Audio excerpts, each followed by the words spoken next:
In this video, I'm gonna be showing you how to see rejected friend request on Facebook.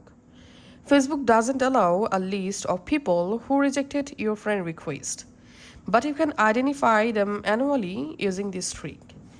All you have to need, open the Facebook app and log into your Facebook account.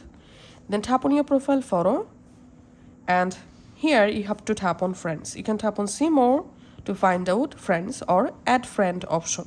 Just tap on friends, and here you have to tap on see all next to friend request, and from friend request tap on this three dot at the top right and tap on view sent request, and this shows all friend requests you have sent, as you can see.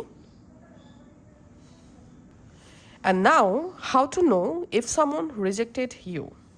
Open any profile from your sent request list, and what you see. If you see this cancel request option, it means request is still pending. If you see friends option here, it means request accepted. If you see add friend button in here, it means they rejected your friend request. So this is the clear method to know who actually rejected your friend request. Thanks for watching.